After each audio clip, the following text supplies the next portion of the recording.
as most people were taught when that World War I began with a single gunshot in Sarajevo. Were taught as that young men marched into battle with ideals of honor, national pride, and imperial duty. And for decades, the standard history textbooks have framed the Great War as a tragic clash of rival monarchies, the secret military alliances, diplomatic failures. When schools teach the story of how the modern Middle East was formed, they usually point to a single document, then on the 2nd of November, 1917. Just a brief 67-word letter sent by the British Foreign Secretary, Arthur Balfour, to Lord Walter Rothschild, a prominent leader of the British Jewish community. That short document, to history as the Balfour Declaration, as the British government declared its official support for the establishment in Palestine of a national home for the Jewish people. On the surface, this document is presented as a momentous act of diplomacy, as a moral commitment born out of strategic sympathy, wartime idealism, or geopolitical foresight. It is read in classrooms today as a purely political pledge has laid the groundwork for decades of conflict in the Middle East.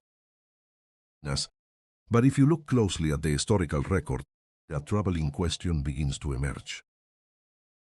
Why would the British Empire, at the absolute height of the deadliest war in human history, were a binding commitment, over a land it did not even officially control? Why would a global superpower, facing total exhaustion on the Western Front, spend precious diplomatic leverage on a territory deep inside the Ottoman Empire? If you only read the official diplomatic correspondence, you are only reading one side of the historic ledger. But while historians often focus on the public rhetoric of statesmen, the survival of an empire during war depends on something far less romantic. Depends on cash flow, credit lines, raw materials, the ability to service debt. By the autumn of 1917, the British Empire was not just fighting a war of attrition like the Mud of Flanders. It was fighting a desperate, invisible battle inside the ledgers of the Bank of England and the credit offices of Wall Street. Understand why 67 words were put onto paper to leave the diplomatic reception halls of London, and trace the flow of money across the Atlantic Ocean. Early 1917, the Allied powers, Britain, France, and Russia, were burning through financial resources at a rate unprecedented in human civilization. Thus, the British government was spending over £7 million every single day just to keep its military machine operational. Thus, shells, artillery pieces, and oil and horses were being consumed on an industrial scale. As in the vast majority of those war supplies could only be purchased from one place, neutral factories and farms of the United States. As to pay for these massive industrial orders, then relied heavily on its gold reserves and its ability to raise credit in New York City. A war supply contract signed in America had to be settled in hard United States dollars. For the first 2 years of the conflict, then used its gold reserves and liquidated private American securities held by British citizens to pay the bills. Late 1916, however, the British gold reserves were rapidly drying up. Imperial Treasury was facing a catastrophic liquidity crisis that threatened to halt the shipment of weapons, food, and fuel. The situation was so severe that the Chancellor of the Exchequer warned the War Cabinet that Britain was running out of convertible currency. Without American credit, the Allied war effort would grind to a complete halt in months. Enter the most powerful private financial institution in the world at the time, P. Morgan & Company. January 15, as the British Treasury had signed a secret purchasing agreement P. Morgan, appointing the Wall Street Bank as Britain's exclusive purchasing agent in the United States. Under this arrangement, Morgan was responsible for buying billions of dollars worth of munitions, steel and food of the British government. No return JP. Morgan organized massive syndicates of private American banks to issue commercial and short-term credit. The Allied nations created a massive, interdependent financial web between the survival of the British Empire and the stability of the American banking system. If Britain lost the war, or if Britain defaulted on its short-term debts, the financial shockwaves would shatter Wall Street, plunge the United States economy into a catastrophic depression. November 1916, the Federal Reserve Board in Washington issued a stern warning to private American banks, advising them to limit their exposure and secure foreign war bonds. This decision sent panic through the British Treasury. But the credit valve from Wall Street was suddenly beginning to tighten. The British ambassador to the United States, Walter Page, sent a confidential cable to President Woodrow Wilson, framing the crisis in stark, following terms. Page noted that British financial resources were nearly exhausted, and if the American government did not step in to provide direct credit, the entire financial structure of the Allied cause would collapse. In his private notes, Chancellor Reginald McKenna admitted that financial dependence on America was depriving Britain of its independence as an empire. When America officially entered the war in April 1917, many in London breathed a sigh of relief. They assumed that American government loans would solve their financial problems overnight. However, the reality on the ground was far more complex. The United States Treasury was slow to authorize direct government loans, and strict bureaucratic conditions were attached to every single dollar. Britain was forced to continuously scramble for collateral, searching for any financial, legal, or territorial leverage that could secure its ongoing credit lines. At the exact same time, another crisis was unfolding, the Eastern Mediterranean. The Ottoman Empire, which had entered the war on the side of Germany, was showing signs of internal decay, but remained a formidable threat to British imperial interests. The Ottoman army held strategic control over Palestine, Syria, Mesopotamia, and the crucial sea lanes surrounding the Suez Canal. For the British Empire, the Suez Canal was not just a shipping lane, it was the economic spine of the empire. It was the vital trade link, connecting Great Britain to its vast resources and manpower in India, Australia, and East Asia. The Ottoman military, backed by German advisors, to sever the Suez Canal, the empire's global trade network, would be permanently crippled. Long before the Balfour Declaration was written, these strategic planners were obsessively calculating how to secure the eastern approaches to the Suez Canal. 1916, Sir Mark Sykes, representing Britain, and François-Georges Picot, representing France, that secretly drafted an agreement to carve up the Ottoman territories after the war. The Sykes-Picot agreement, though drawn with red and blue pencil lines across a map of the Levant, divided the Middle East into spheres of imperial influence. France was slated to control northern Syria and Lebanon, while Britain claimed southern Mesopotamia and strategic coastal zones. However, it had a complex diplomatic dilemma. Because of its religious significance and its proximity to the Suez Canal, as both France and Russia insisted, that Palestine should be placed under international administration. For British strategists, an internationalized Palestine was an unacceptable security risk. They did not want rival European powers sitting right on the doorstep of the Suez Canal. Then needed a mechanism to control Palestine exclusively, without angering its war allies, or alienating the anti-imperialist administration of Woodrow Wilson in Washington. They needed a legitimate and geopolitical justification to claim sole custody of the region. And that justification would come through an alliance with the global Zionist movement. The Zionist movement, by figures like Dr. Chaim Weizmann, was actively lobbying European governments for support in establishing a Jewish home in Palestine. Weizmann was not just a passionate lobbyist, he was a brilliant organic chemist who had invented a revolutionary fermentation process, producing synthetic acetone. Acetone was a critical component in the production of cordite, the smokeless gunpowder used in British naval and land artillery. When Britain faced a severe cordite shortage early in the war, Weizmann's industrial invention saved the Royal Navy supply lines, earning him direct access to senior British officials, including David Lloyd George and Arthur Balfour.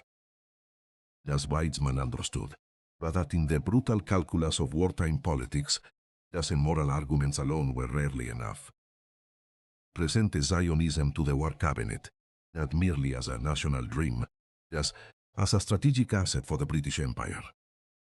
He argued that a British-backed Jewish home in Palestine would secure the region as a loyal, Western-aligned buffer zone, protecting the Suez Canal for generations to come.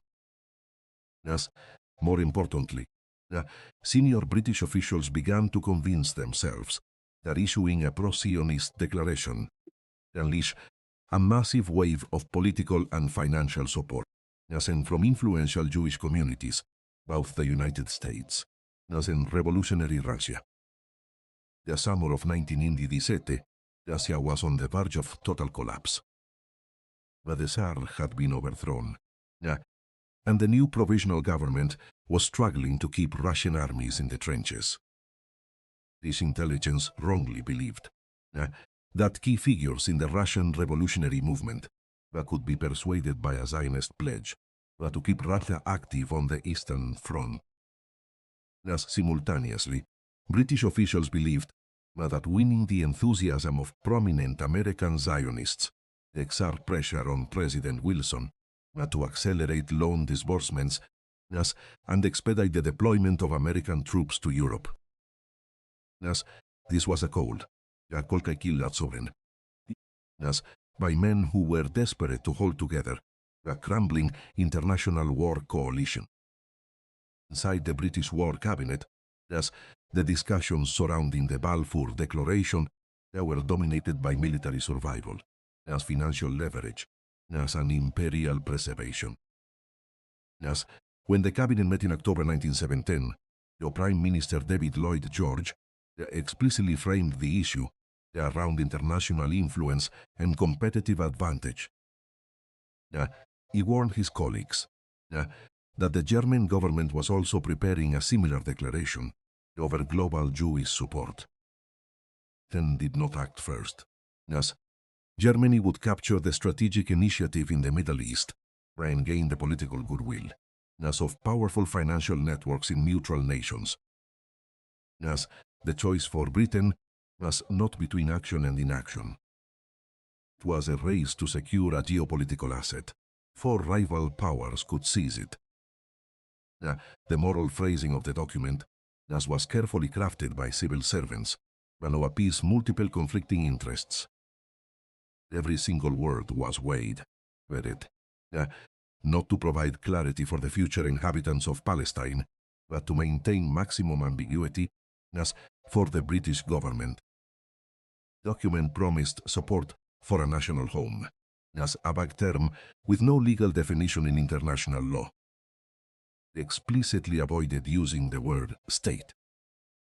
It also inserted a famous safeguarding clause, stating that nothing should be done, which might prejudice the civil and religious rights of existing non-Jewish communities in Palestine.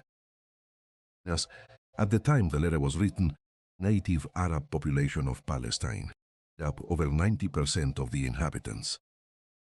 Yet, in the text of the declaration, were not even referred to by their name, as they were described merely as existing non-Jewish communities. Their political rights were completely ignored, as while their civil and religious rights were framed as a conditional footnote. Britain had officially pledged the land, not own, to a movement representing a minority, while ignoring the political self-determination of the majority living on that land. To truly trace the financial calculus behind the Balfour Declaration, one must look at the geography of the Levant, and not through the lens of ancient history, but through the cold arithmetic of imperial trade routes. For over 3 centuries, the British Empire had maintained its dominant global position by securing control over strategic maritime passages. And by the early 20th century, no single geopolitical asset was more critical to London, the Suez Canal. Opened in 1869, the canal reduced the sea voyage between Western Europe and India by thousands of nautical miles. It was the main arterial line of communication for British troops, raw rubber, tea, cotton, and Persian crude oil. Whoever controlled the lands immediately east of the Suez Canal held a permanent knife, aimed directly at the heart of British global commerce. When the Ottoman Empire joined World War I on the side of Germany in late 1914, British military strategists faced their worst nightmare. In February 1915, the Ottoman forces, commanded by German officer Friedrich Freiherr Kress von Kressenstein, launched a daring assault across the Sinai Desert, attempting to seize the Suez Canal. Although British forces successfully repelled the attack, the incident sent shockwaves through the Imperial War Cabinet in London. It became instantly clear that holding Egypt alone was insufficient to safeguard the maritime route to India. The Empire needed a permanent military buffer zone, stretching across the desert lands of Palestine. Without Palestine as a protective shield, the Suez Canal would remain perpetually vulnerable to any hostile European or regional power. However, Britain could not simply walk in and annex Palestine outright. The geopolitical landscape of 1916 was complicated by secret negotiations among the Allied powers themselves. Main into this says Sir Mark Sykes, representing the British Foreign Office, and François-Georges Picot, representing the French Ministry of Foreign Affairs, concluded their famous secret partition plan. Under the terms of the Sykes-Picot Agreement, the vast territories of the Ottoman Empire were mapped out and carved into prospective zones of direct control and influence. France was slated to receive direct authority over coastal Syria and Lebanon, while Britain claimed direct control over southern Mesopotamia, including the ports of Haifa and Acre. Palestine, owing to its immense religious significance for Christians and Jews, was designated for an international administration. The exact shape of this international regime was left intentionally vague, decided after consultation with Russia and other European allies. For the Imperial War Cabinet in London, this international solution was a strategic defeat disguised as a diplomatic compromise. An internationalized Palestine meant that French, Russian or Italian forces were established military outposts next to the Suez Canal.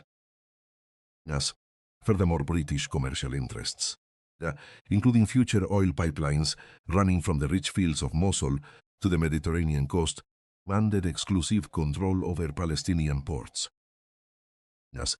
Britain needed a mechanism to nullify the internationalization clauses of the Sykes-Picot Agreement without causing an open diplomatic rift with France. They are legitimate, internationally recognized mandate to claim sole guardianship over Palestine. and they found that mechanism, emerging political movement known as Zionism. As if the British government could present itself as the sole global protector of a Jewish national home in Palestine, it could argue before the international community that an international regime was obsolete.